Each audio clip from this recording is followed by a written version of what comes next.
ItzhakPerlman is one of the greatest violinists of our time.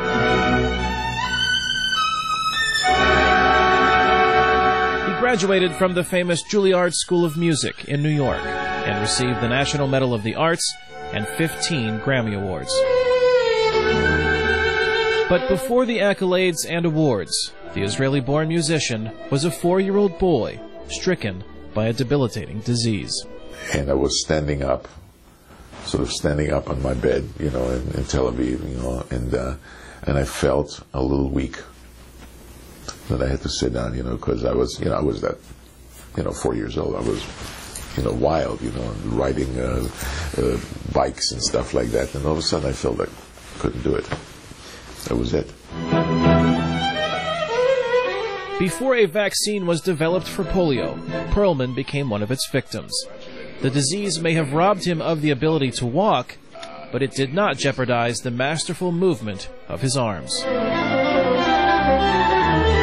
Polio also failed to rob him of his voice, a powerful asset to Rotary International in its fight to end the disease once and for all. Before performing with the Chicago Symphony Orchestra at Rotary's Concert to End Polio, he spoke to VOA about his music and about the disease. One of the comical situations here is that we still have polio, considering that there are actually vaccines available. The challenge is that while there is polio anywhere in the world, all children are at risk. Carol Pandak leads Rotary International's effort to eradicate polio in the 4 countries where it is still present: India, Afghanistan, Pakistan, and Nigeria. To keep the disease isolated, millions of doses of vaccine are needed each year. And to get to zero, you need to immunize 300 million, 400 million children every year. The global effort is expensive. It costs around $800 million a year for global polio eradication. Over the next 2 years, we have a funding gap of $720 million. The Bill and Melinda Gates Foundation has pledged $355 million. Rotary hopes to raise another $200 million with an aggressive campaign.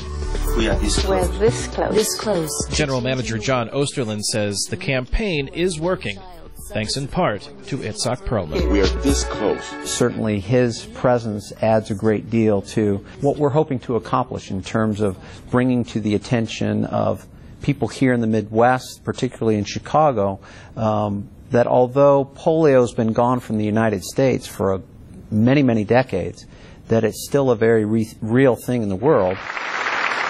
Perlman has been using the thing he knows best, music, to combat the one thing he was unable to fight as a child. He was the featured performer at Rotary's Concert to End Polio. The proceeds will go to the Foundation's End Polio Now campaign. If people know I am a polio survivor and that I've had my career despite that, they will. For me, that's just not really an important fact. The important fact is why go through that if you have the vaccine. The vaccine is working. There were fewer than 1,000 new cases of polio in 2010, down from 350,000 cases in 1988. But experts say it could make a comeback if vaccines don't reach into the most remote corners of the world. In Fairbaugh, VOA News, Chicago, Illinois.